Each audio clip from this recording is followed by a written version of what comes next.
So hello and warm welcome to everyone present here. I'm Ruchira Banka, an IB educator and an educational consultant.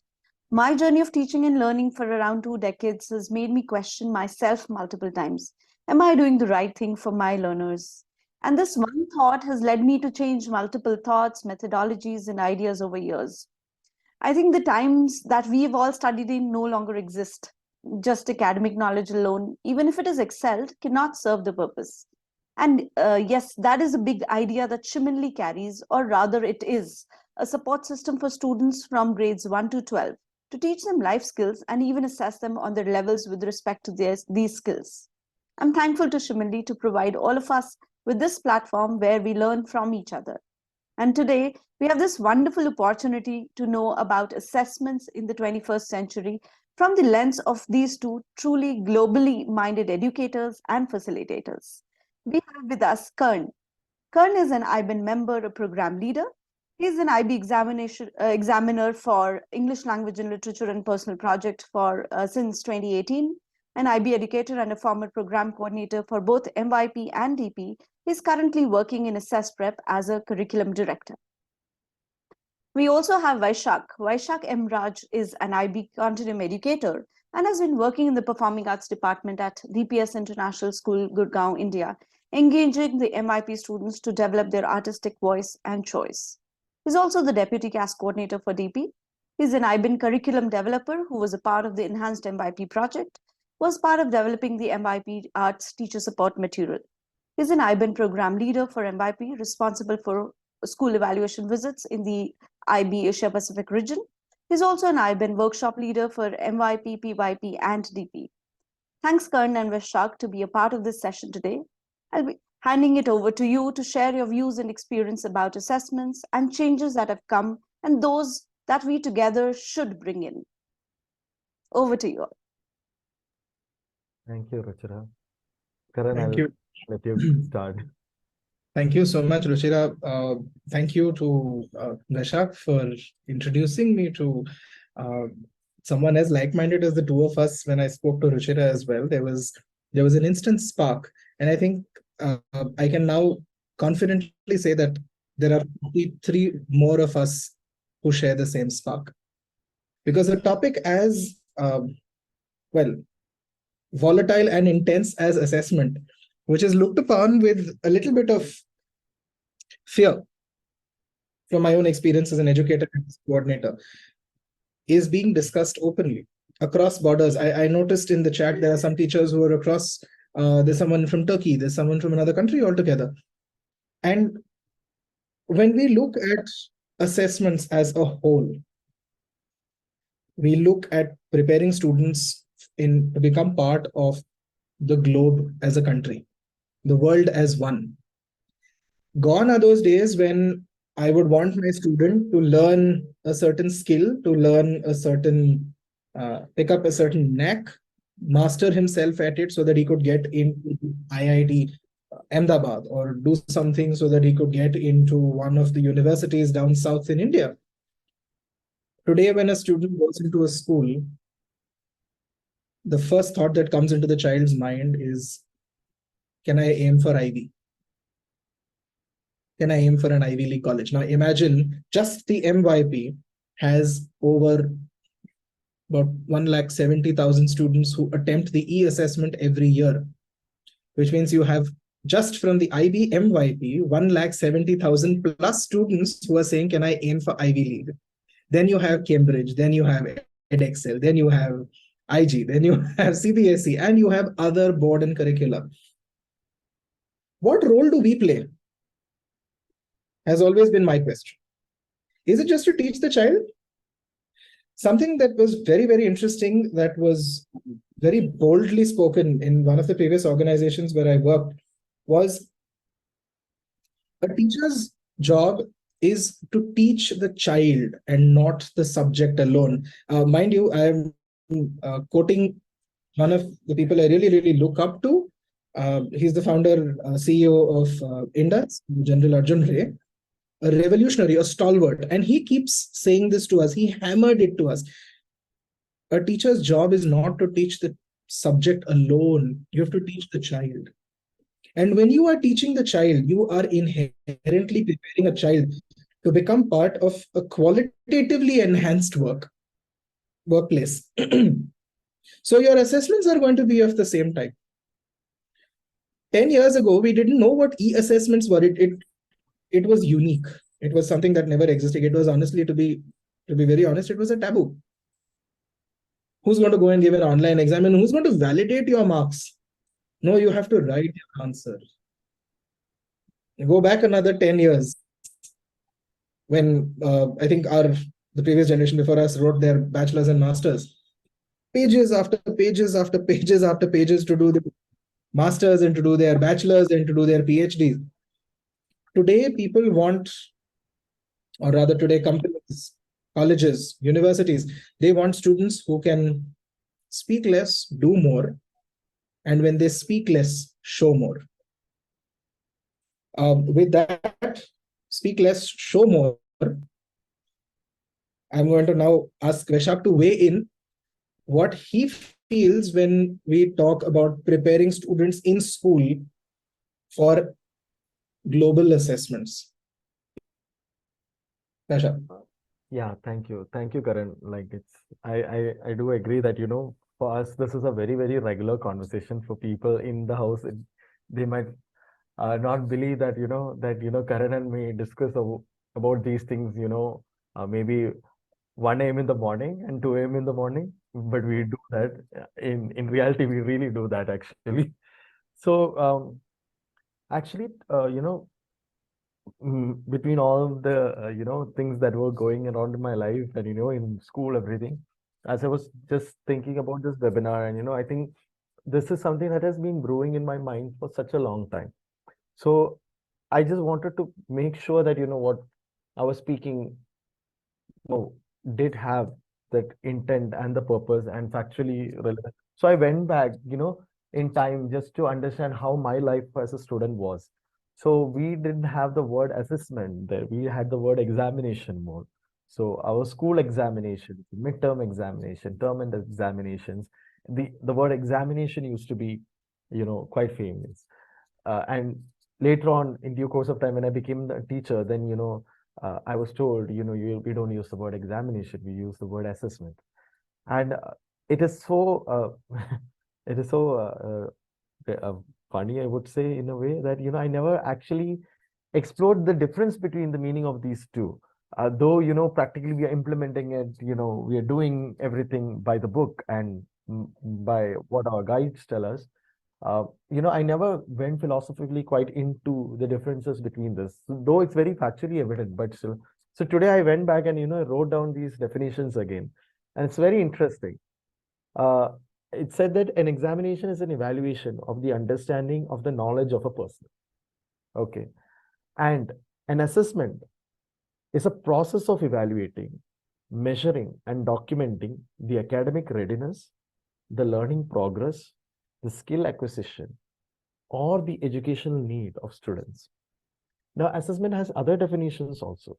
It can be used as identifying areas where students need improvement and to evaluate the effectiveness of educational programs.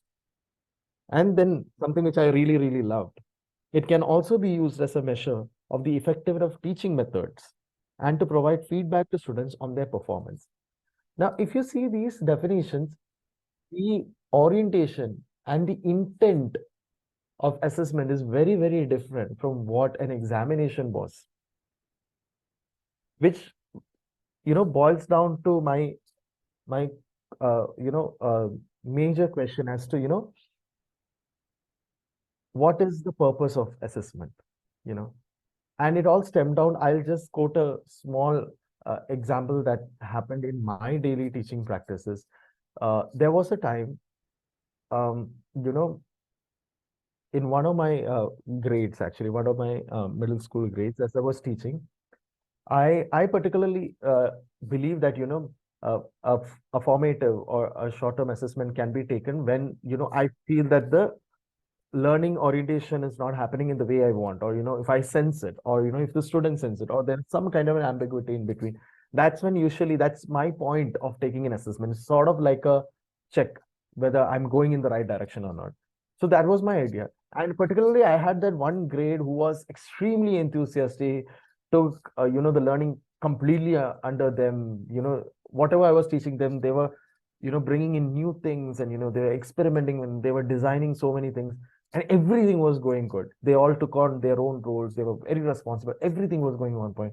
Now, when you see a cohort of students moving in that direction, and you as a teacher also, you're also like quite motivated. You also get motivated to come to the class every day, and you're all moving in that very speed towards what the summative point is talking about. Now, as a teacher, I thought to myself, is it fair to take an assessment, a formative at this point, or a short assessment at this point of time? Because I genuinely feel it is not required. And the student also, obviously, with the number of assessment that, plurges around their calendar, I thought if one less, then that much the better, because they're already going in the right way. But later on, when, we had discussions and everything, because, we collect quantitative data, just by the fact that we had to collect quantitative data, I had to take an assessment. And of course, my students outperformed themselves. Whatever I had imagined as, their average grade, it came out to that only. Everything what I had envisioned that, why not to take an assessment happened. While I took the assessment, the results came out very nicely. But it made me question, who is the assessment serving? What is the purpose of assessment? Is the purpose of assessment for me as a teacher to understand the effectiveness of my teaching methods? Is the assessment for the child who wants to know whether the learning is going in curve? Or when we both know it and when we both understand it, is it still important to take it just to, tick a checkbox that, I have completed a quantitative, I have quantitative data actually. So this particularly struck my mind, and I started analyzing and I started deeply discussing, I think, with most of the educators and consultants who I know, as to what do they think about the purpose of assessment, that too in a 21st century where, knowledge is freely available. Anything that you want, from photosynthesis to arts to maths, every subject is freely available in today's world. What is the purpose of assessment in today's world? So I'll hand it over to you, Karan, before I come on to my next point. Yeah. Very pertinent point that you picked up, Vishak, when you were talking. And I realized one thing that you said really grabbed my attention, where you said you actually started questioning yourself. Is the assessment really necessary? Has the child understood? I think most of us as educators often find ourselves a little tongue-tied. When it comes to answering this question, is an assessment necessary? I can say, yes, it is necessary. Then I'm going to go ahead and ask you the next question. Why do you think it's necessary? Then that's where the conflict of interest begins. It's necessary because it's got to go into the report card. It's necessary because I need to know where the child stands. Is there no way, without wanting to sound politically incorrect, as educated educators, obviously at one level above the students, is there a way where we can inherently recognize that the child has understood something? Is it necessary to make a child sit down for 2 hours, 4 hours, 3 hours, even half an hour, and deliberately write, not because the child wants to project his learning, but because I want to know how much he knows? So who's gaining in all of this? How is the child gaining? If I were to take that point ahead, the way we conduct assessments or the way we ask questions, it's not about conducting an assessment, it's about asking the right kind of questions. If the way we are currently asking questions, while in our classrooms we promote experiential learning, we promote cognitive thinking, we promote big words, our assessments are rote-based. It boils down to the fact that our assessments are rote-based. Why? Because I still want to know whether the child understood what was written on page 13 of the textbook. I'm saying that I want the child to understand, But when I'm assessing, I'm not assessing the child's practical understanding. I'm assessing the child's theoretical memory. Have you been able to memorize what I had said? Do you remember I said this in the class? That's how these discussions go on, even in our classrooms with the students. And unfortunately, it confuses the child. Because on one hand, we are promoters of experiential learning. We are promoters of concepts, big concepts like learning from failure. And on the other hand, we conduct quantity-based assessments where we want to see whether the child has understood the child has memorized the concept or not. The idea of concepts itself, and I was very pleased to read this when I was reading the presentation by the IB from the Dublin conference. They've already announced that the MYP next chapter will see a shift in the way concepts are even viewed. Global context will change. Because what is happening is we have effectively taken key concept, related concepts in global contexts and converted it and convoluted it into a rote learning methodology. And then you want to assess it the same way at the end. How is it any different from the traditional learning system? I would go as far as to say that the Gurukul system that was existent, and I will speak only for India because I live here and I've been here and I don't know much about the Western world educational system. But in India, the whole point of Gurukul system, there was no pen and paper assessment. If you have learned the skill of focus, if you have learned the skill of creative thinking, present it to me in a scenario. The guru would put the shishya in a tough spot and say, okay, I'm challenging your skill. Now show me that you've learned it. There was no report card. There was no sit down, pen and paper, e-assessment or written exam. It was a pure form of trying to gauge and understand what the child knows, whether the child is able to actually utilize that learning in a real life scenario. And I think I can say this with great confidence because I'm, like I mentioned in my introduction, that I'm extremely passionate about the MYP. The global context part of the MYP allows us to bring those real life concepts in real life experiences into the class. The problem is we don't. Students not being able to clear our assessments, and I say this very boldly wherever I go, is not the student's fault, but our fault. We as educators are, I don't want to use the word failing, but that's the only thing that's coming to my mind. We are so fixated on certain things, like Vaishak was saying. Is it a checkbox? Has assessment today even now become a checkbox? Has it still remained a checkbox? If it is, then there is a question we need to ask ourselves. What are we doing? Then we are teachers. We have no right to call ourselves facilitators, educators, because there is a difference. Like Vaishak mentioned in the beginning, there's a difference between the definition of examination and assessment. Similarly, there's a difference between being a teacher and being a facilitator. Vaishak.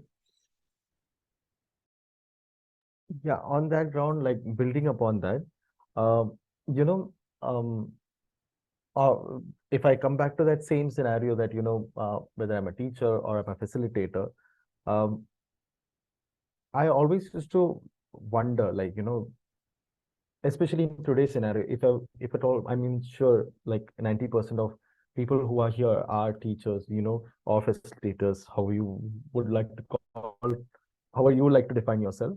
But think about it in from the learner's perspective for a minute, that say I'm a child in MYP3 or a class 8, my so and so my November month or my December month is filled with assessments or examinations, whatever you want to call it. Okay, but has anyone really reached out and asked me whether I'm ready to take this assessment? One. has someone asked the child or the student, are you ready for your assessment? Like, is it time for you to take, do you think that you really want to take an assessment just to understand where are you in the learning curve? Has someone reached out to me as a teacher and asked, are you ready to take an assessment? Like, as a teacher, as a facilitator, do you think that my class needs to go through an assessment right now? Is this the time to go through an assessment? So when I'm talking about assessment, I'm also talking assessment as a consensual process. It needs the consent of the teacher and it needs the consent of the student. Both should be ready to go through an assessment, not for anything. The purpose just being to understand where you are at the learning curve. Is everything going fine? Is there a revision required? Is there feedback required? Uh, is there feedback on teaching strategies required? Is there, feedback on, how the student should cope up, or, some additional support needed?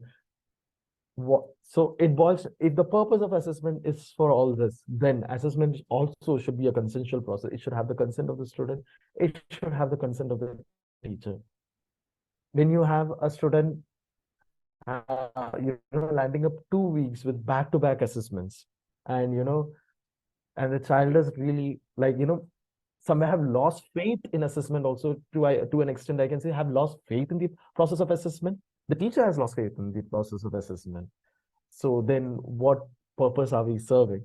So that is also something that has gone in my head over and over again, because in most of the new age educational models that we talk about, we do talk about it's a learner-centric, education model.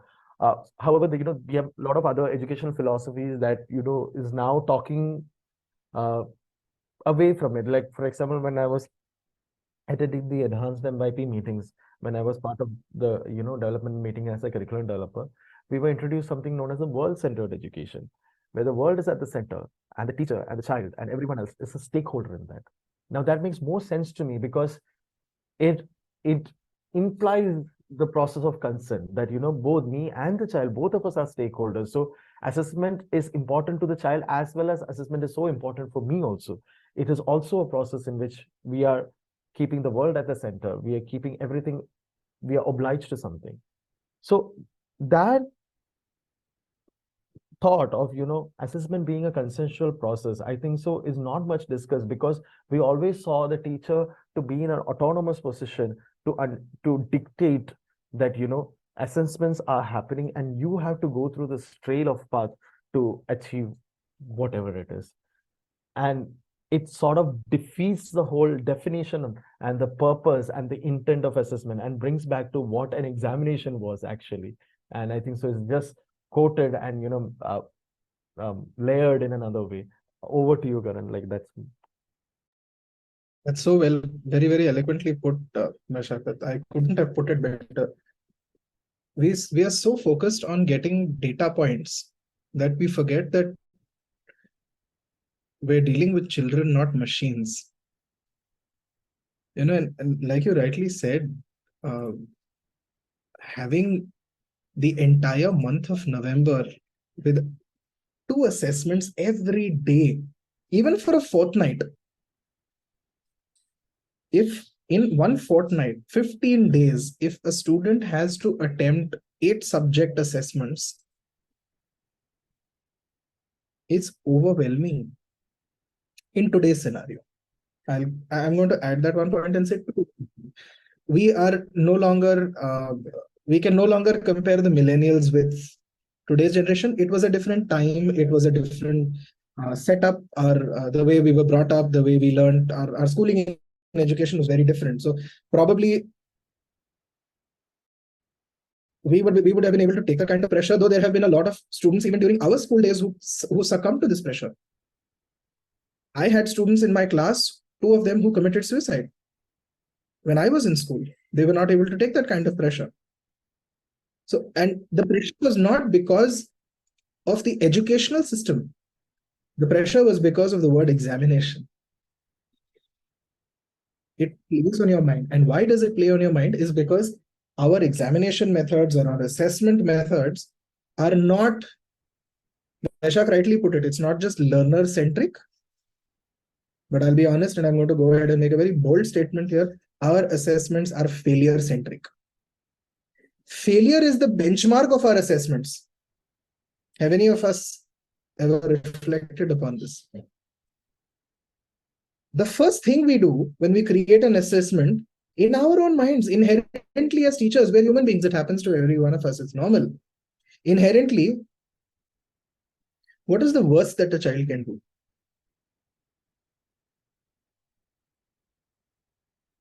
It's normal human tendency to think of the worst case scenario. But for an educator, for he who brings light, enhancing of the word guru, I don't think failure should be anything we should think of. If anything, we must consider how our actions as educators can actually help students to feel more successful about themselves.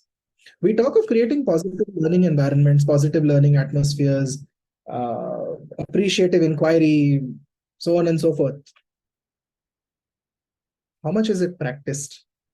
At what level? And if it is practiced, then and you're still not getting the desired results, you're practicing it correctly. Your entire assessment, the entire concept of teaching a child. Why do you teach a child? You ask a random teacher this question. There'll always be a 50-50 response. Half of them will say we want the child to do well in life. The other half will say we don't want the child to fail. The meaning may be the same, but you flip the coin around.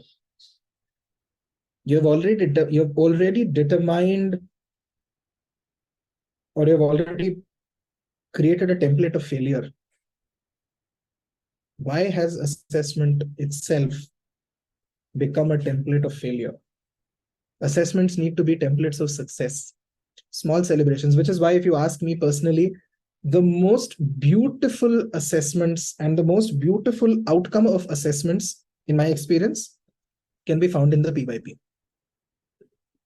Everything is a celebration of learning. You have end of unit celebration. You have end of day celebration. You have end of class celebration. Everything is a celebration. Why? Because the teachers are trying to make learning celebratory. And then when that same child, nearly 13, 12 years old, who has celebrated everything he has learned or she has learned in life for the past 5 years or 6 years, comes into the middle school, and then eventually goes on to high school, has, I don't know, the celebration has imploded. Exploded is outside. This is imploded within, and it's consumed the child altogether. And the sole reason for this is because our assessments don't delve or don't talk about success. They talk about not failing. It's only about using the right word. I can either say, oh, you're going to succeed, or I can say, oh, definitely you're not going to fail. It's the word failure that makes a difference. It makes a difference on how the child listens to that word. How you have determined your position as an educator in the child's life. Are you someone who promotes success, or are you someone who demotes failure? If you have demoted failure, remember, you have also spoken about failure to the child. You have inherently promoted it. Though you didn't mean to, but it's happened. As teachers, something that I have always seen in my role as a program coordinator, how has this class performed? Sir, straight 7s, straight 8s, criteria A, very well done. Criteria B, they didn't understand. How did you decide they have not understood? They all got 4 and below. What have we done? Converted criteria-based qualitative learning systems into mark-based systems. The whole purpose of IB bringing in criteria-based learning was that you dissuade the use of marks and say, you don't need to look at marks. We are looking at learning, which is why the criteria also develops 0 to 1, 0, 1, 1, 2, 2 to 4, 4, 6, 6, 8, it develops. The words change. Grade 6, grade 8, grade 10. The command term, the key term changes. It evolves. I'm sure Darwin did not assess evolution.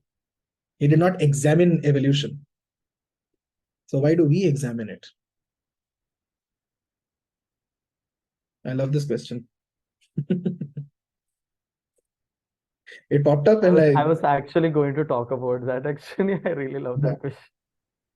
I think as the change begins with us, ladies and gentlemen. The change begins with us.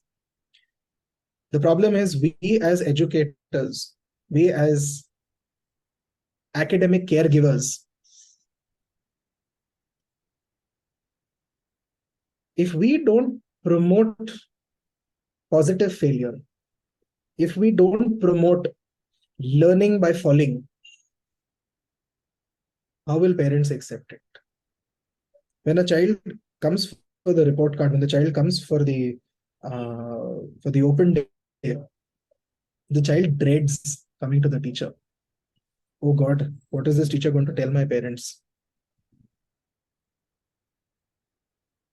We've already brainwashed that child. The child is already scared of failing. This is the difference between how the PYP end of unit celebrations are conducted and how an open house or a report day is conducted. They don't have report days. They have comments, they have grades, they've got their benchmarks. But the focus is not on that. The focus is on children coming up in front of the entire cohort of parents in their class along with their friends and either singing or dancing or performing or saying or enacting or displaying their understanding. It's not confined to a sheet of paper or a desktop. Prashant. I also love that question actually. Thank you, Jyoti. Um, I've been resonating to a lot of things that Karan was saying. Answering to what Jyoti asked, building upon what Karan said, and something that I wanted to talk about was also uh, Karan spoke a lot about the fear of not failing actually. And I as a teacher, as an educator, I always tell my students that my prime aim, apart from the skill subject that everything is taught to you, is to teach you. And I think this is so important in today's generation actually. You should teach them about failure. You should teach them about success also. How to reflect and to analyze failure and seeing it as a process of a larger learning curve and to understand how to deal with success. And I think so, as to how to deal with success, more than teaching the student, I think we should teach adults actually, because a lot many times I've seen that, for example, a student has outdone, whether it's an academic performance, whether it's a sports, whether it's dance, music, everything, back to back, the person is coming on the top of the chart. Okay. Now, suddenly among the adults, there is a fear. Oh, what if he gets into the state of ego, or what if he or she or they enter into the state of I know it all. And to a minute I used to think, and I used to be so perplexed with that thought process and ideology. I used to think, why don't I allow that child to think that they know it all? Eventually they will find that they don't know it all. That's the part and parcel of the the game of learning. But what is so wrong in being so confident that yeah, I think I am a person who has the potential to know it all. So I think to adults, I think we should really talk, how to, even if it's parents, even if it's teachers, to tell them how to deal with successful people, because some of your students are going to be very successful people. But if you do not know how to deal with successful people, because like Karan said, the orientation, the bent of mind is not getting into failure, not getting into failure. So anything that crosses that bar, you're like, that's safe zone. But if you see the other end of the spectrum where the person is going, you're really like, why is that person going so fast? Why is that person running like this? Has that person know it all, or is that person just showing it off? So misunderstanding success or being the as important as the fear of failure, I think the fear of success is also there somewhere, in educators and in adults actually. So I think that is something as adults we all need to sort of revise and understand, because in today's world, for the child anything is impossible. Gone are those days, when I used to think that I want to get knowledge about this college or this course or about this competition or about this scholarship. Today everything is readily available to them, and sky is the limit for them to dream about and get anything. But what really stops them is not them. What really stops them is the kind of thought process the adults frame around them. They put their own cages and their own sort of veils around these children that makes them, oh, is it really possible? Am I really successful? Can I really become successful? What if I fail? So these questions, the child doesn't design for them. This is also designed by adults who are, given to the child. So the concept of success and failure is something that, as educators and adults, we constantly want to understand, to make the child understand that failure is a process. It's a greater process of the learning. And success is something that to be celebrated, nourished, be confident about. And to remind that, failure can also happen. But remember that you've been successful once, so you can be successful again. That is so, so important in today's world. Second thing, answering to what Jyoti is saying, now, if you take assessments as a central thing, now again, I'm coming back to the purpose of assessment. Who is the assessment for? Is this the assessment for the teacher? Is the assessment for the child? Is it the assessment for the teacher and the child? Or is the assessment for the school? Or is it the assessment for the parent? Or is it the assessment for the teacher and the parent? Sorry, the school and the parent. So the moment this assessment becomes a tool in which the school and the parent communicates, the purpose of assessment for me is defeated quite there. If you actually see the assessment as a tool that helps the teacher and the student to communicate, or the teacher to communicate with him or her, like within themselves also, then you are still, I say, grounded to its purpose and intent. So over a period of time, I think so, in a lot of situations, the moment, child goes uh, from a PYP or a primary, like, I was a primary teacher for a very, very long time before I moved to middle school and to the DP program. So I could totally get what Karan was saying, because everything was there was a celebration. Every day was a celebration. Like, a child who couldn't do one thing 1 month before, if they achieved it the next month, even that was a celebration. We used to give them learner profile attributes. We used to give them this. Everything was celebrated. The moment the child enters the middle school, because what the adults have framed as assessments and has framed as a structure of life, suddenly they lose celebration. You just imagine, when we are talking about well-being in environments, learning environments, we have the max. We used to see maximum number of teenage children going through panic attacks and anxiety attacks during assessment, which was never heard before during our times. Maybe it was there, but not to the biggest extent that we see today.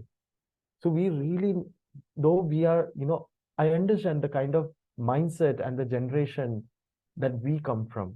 And if we try putting that into today's situation, it is so going to be detrimental for that child, because they're not able to take it. We are literally taking away time and life from them.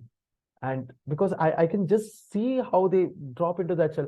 Because in today's world, with the kind of technology, the kind of information explosion, dealing with teenagehood itself is a challenge. I'm sure every parent who has a child in that same age group agrees to that. But on top of that, if we frame a work which, sort of puts the child on judgment, because it's almost like that, your report card almost becomes like that. The school is communicating to the parent is communicating to the school, and the child sits in center just with what he or she or they have, without understanding that, was this assessment consensual? Was it friendly? Was the teacher ready for this? Was the child ready for this?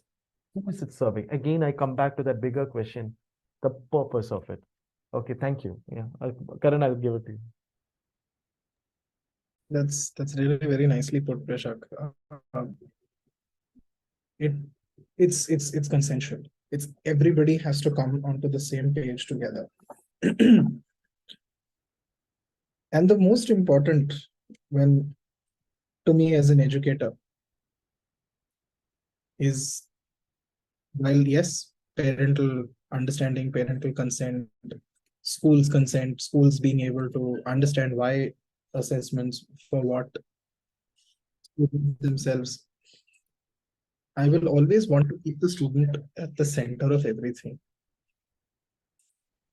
If my empathy levels towards my student are not high enough, I'm taking away from the child a very, very important learning experience. I may be imparting the child with an excellent academic education, with qualifications, this, that, and the other.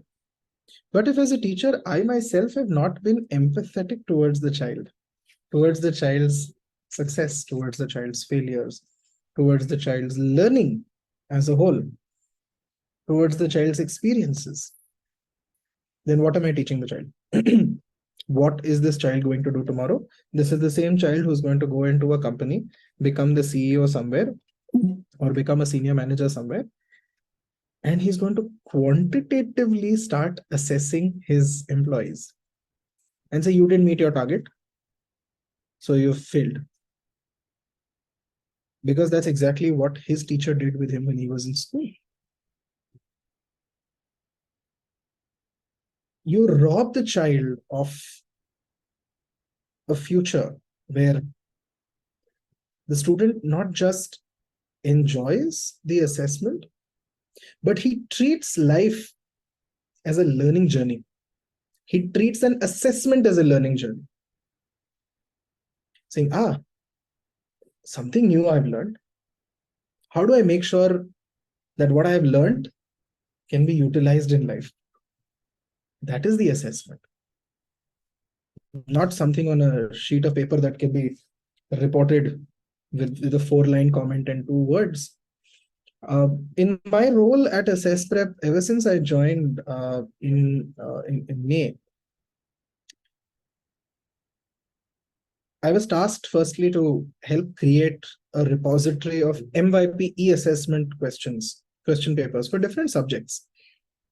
So naturally, I had to interview and hire a lot of teachers. I had to bring in a lot of people to come in. And I realized that while bringing in teachers, experienced educators from across the world was not difficult, it was very, very easy to come in and just create question papers. It was the feedback system that became a bit of a confusion. Because when a person comes to a platform, whether it is Assess Prep or Go Formative or whatever other platform or LMS you are using, which has question papers,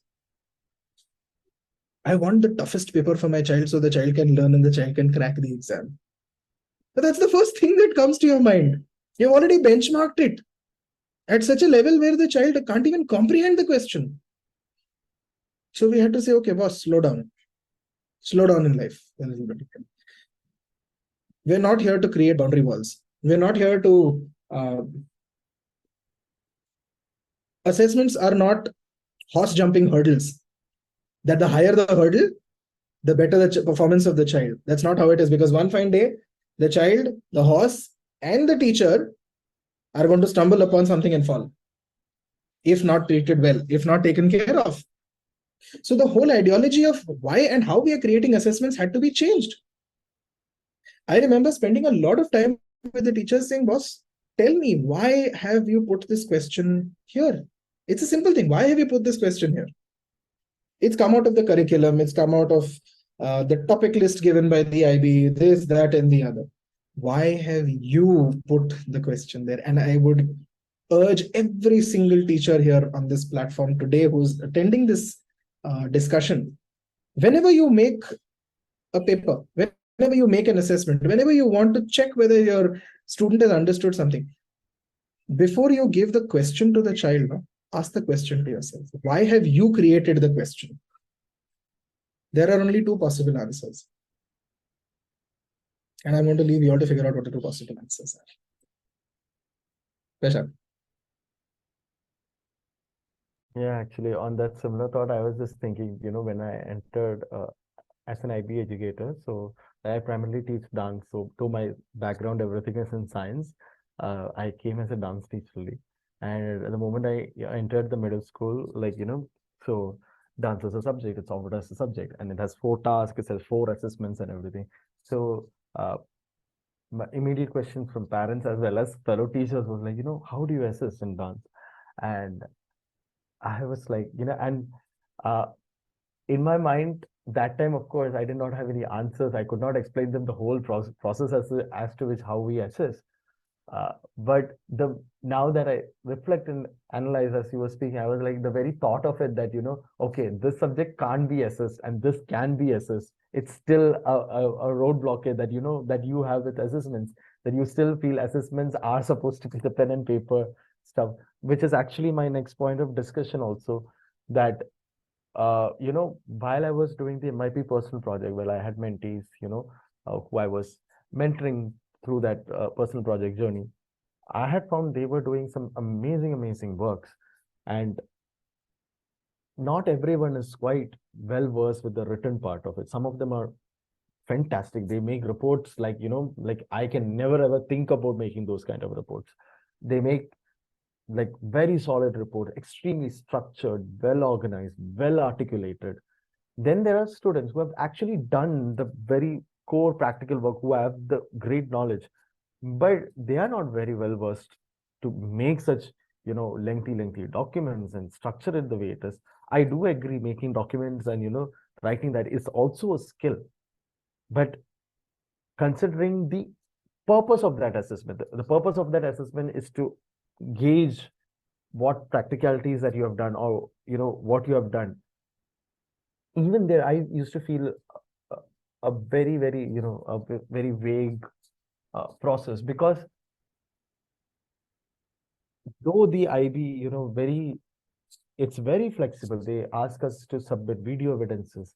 They ask us to submit audio evidences. There are immense ways we collect reflections and give assessments, and the structure beautifully lays down all these processes. But, because in our mind, it is still there. This is pen and paper, which is now turned into a type thing. Uh, I was discussing with another teacher the other day, and, where she was like, I really wanted that child to give, so we have, particularly in IB, in arts, we have task one is an investigation process. So the teacher was telling, I really wanted that child to give a video evidence where, that child was speaking, because she could have explained it so much better than what she was writing, because however she writes, she could not get that essence of what she knew as a person. And what was stopping? The teacher did not have a problem, the child submitting that video evidence. The child did not have that problem submitting the videos. Who had the problem? Basically, the system had a problem. The school system had a problem, and the leaders had a problem. So again, it boils down to the question that, what is that assessment for? If it's not benefiting the teacher, it's not, reciprocating the communication that is happening between the teacher and the child. Because in our mind, this is supposed to be written, and what is written can't be questioned. This is still in our head. And so what all differentiated processes are we following for assessment? And I would love to ask to you also, Karan, because you've been with assessments for quite a long time and you are with SS Prep. When we talk about differentiation in assessment, like how much do you see it practically being used? Because the options are varied. Like I'll give you a simple example that I've used in our task 2, which is a developmental process. The student has to write an artistic intention. Now, there are well eloquent people who, write beautiful statements. And then there are children who are in par with whatever the practical work is, but can't make that statement. So I used to tell them, why don't you make a caricature of the artistic intention that you want to do? Why don't you bring in symbols and images or flow charts to show you the idea that you want to do? So I used to give those kind of liberties to my children, that, because at the end of the day, if my purpose It's to understand that whether my child has understood it and is able to, comprehend or able to put down their thoughts together. I think so. I am successful as a teacher. The child is successful in its learning. Whether the child writes, whether the child, draws, whether the child reciprocates. Similarly, what happens in a PYP system actually.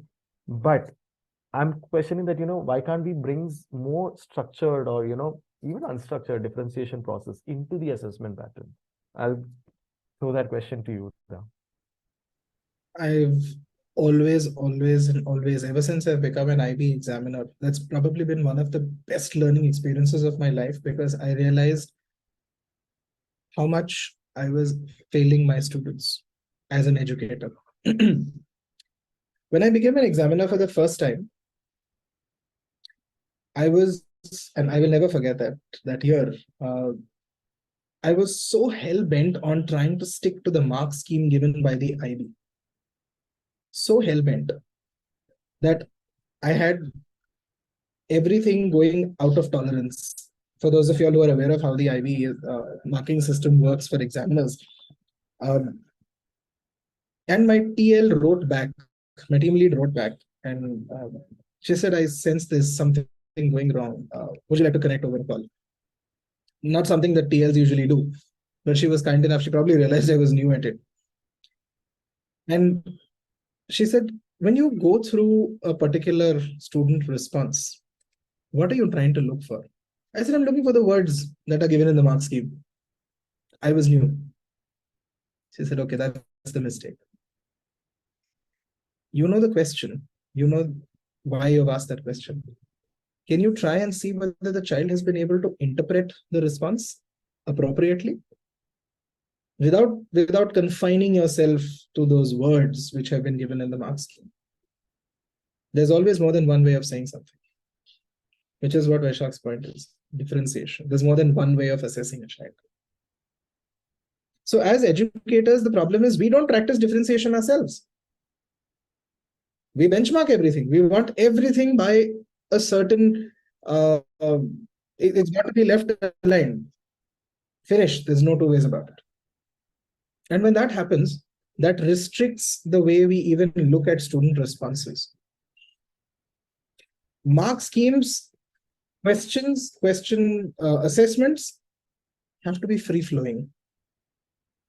They have to allow a student to respond in a way where the student feels most comfortable to respond. Our assessments, unfortunately, or most of the assessments that we have always come across, our assessments are response-centric. Oh, there's a template. You've got to fit within that template. If you don't meet that template, you don't get the marks for it. On the contrary, I would like to see, and I'm going to take ahead what Vaishak was talking about, personal project. I've been an examiner for personal project and English language and literature. And mind you, it's more exciting to check the personal project than it is to check the English language and literature assessment of students, because it's unbelievable the way a child writes that 15-page personal project. The only benchmark given to a child is 15 pages. That's it. That's the only benchmark. You have 3 criteria, explore. You're only told to fit it in 15 pages. 15 pages is a lot of words, by the way. We think of it as only 15 pages, but that's a lot of space. Now imagine a student explaining a journey of learning, taking one step at a time, moving on in those 15 pages. The child has been able to effectively tell you what the child has learned, what the child wanted to learn, how the child learned, how the child assessed himself or herself, what the different benchmarking tools the child used. Again, self-indicators. They were not indicators which were given by someone else. The child found those indicators out for himself or herself and said, I want to think that my project or my learning should be administered if this is complete, should be checked, should be approved if this is complete. Give the autonomy to the child. give students the opportunity to choose their criteria. Success cannot be defined by predetermined criteria created by you and me alone. So something that again happens in the PYP, which is where differentiation works the best, is students are asked to create their own success criteria. Fine, there is always got to be a standardized benchmark for everyone. There has to be. Everybody should know that, okay, this 2 plus 2 will always be 4. So there is a benchmark. But that does not mean that 1 plus 1 plus 1 plus 1 is not 4. So give the student the autonomy to create that success criteria for himself or herself. And the student says, okay, my teacher wants me to reach there, but I can't do it right now. I'll do half the journey. And the teacher appreciates that half journey. It's all about how you as an educator are willing to go the extra mile to make your student comfortable to learn something new, or in most of our cases, unlearn something that they already know and they're so fixated about. It's all about moving from fixed mindset to growth mindset. And this is something that at Assess Prep, I have really enjoyed these past couple of months, is because apart from just handling curriculum and content, I have been privileged enough to be put into so many different departments that I'm constantly unlearning something. I'm constantly being assessed. Let's put it in the words we'll all understand. And I think as educators, what happens to us most of the time is we template ourselves. And when we template ourselves, we tend to template our learners as well. So it's important to stretch out a little, understand that even you might be assessed, and then pass that on to the students, pass that learning on to the students. Vashak. I think we should take some questions now, should we? Yep.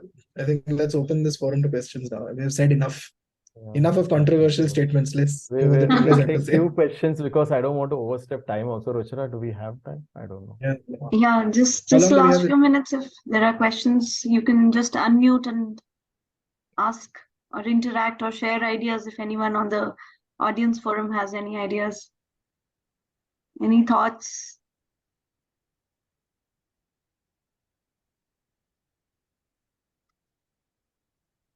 I think both of you have led everybody to deep thoughts right now. And I think it's been an awakening session for me as well, because there are times we all know stuff, but in the process of taking these assessments, somewhere or the other, we forget it. And it's, we must ask ourselves, what assessments are we truly taking? So I think it's really a time for all of us to sit back and reflect.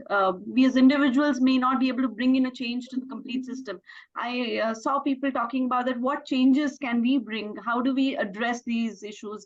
I'm sure you have gotten multiple examples from your experience where you've been able to give the right kind of assessment, or what are the problems that you've been able to solve for your students and for your peers and teachers around you.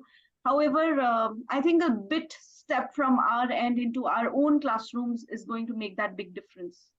It's very important at the same time that while we are assessing on our subjects, we are making them very strong with the skills that they must carry to be able to face these assessments, to be sometimes able to face the failures as we talk about it. So thanks to both of you for bringing in such beautiful insights to all of us. And I would also say that one crucial responsibility for us as teachers is assessing on these skills, where Shiminli also provides the support. So it's good that if you are looking for such kind of support, you can connect with the Shiminli team. We are all here to help you and support you at any time and every time that you're looking at.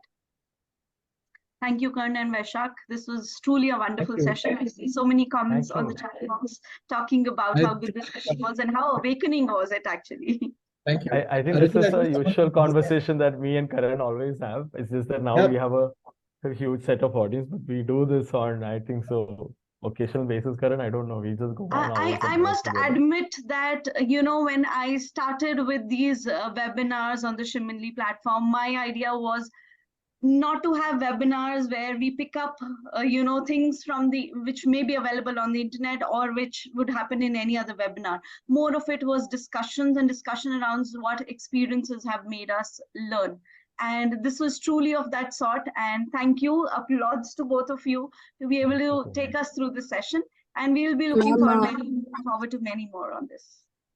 Thank I you think so much. someone has. Before we close, I would just Someone- like to say something. I just wanted to thank for a wonderful session here. One thing, sir, which I could very strongly relate with you as a PYP educator, reading that 15-page project is definitely more exciting than seeing a question paper. Today only I've gone through something related to civilization done by grade 4 child. It was just superb reading it. I could just connect. So my takeaway from this is definitely there's a strong difference between assessments and examination. We understand that. And what are we as the purpose of assessment? Thank you so much. My takeaway from that is what is the purpose of assessment? Thank you so much. Just to Thank add to you. that, Shweta, I think you can make it even more interesting. What you have read and understood from the child, ask them what do they want to implement, or ask them that whatever you have learned, just apply somewhere at home or somewhere where and bring back something. Believe me, they'll run back to you with 100 things, and that'll be even 10 times more interesting. That's something that I always enjoyed as a PYP educator when I was teaching PYP. With MYP, I enjoy in a very different way, but with PYP, they come running back to you with new surprises. Thank you so much, sir. Noted. Thank you. Thank Thank you. you. So I think my takeaway from the session would be that we all also start applying whatever we've learned today from the session and take it back to our classrooms and to our learners. absolutely. Thank you so much. Thank you, audience, for being such lovely participants. Thank you, Vaishak and Karan, once again. Thank you. Thank you. Thank you.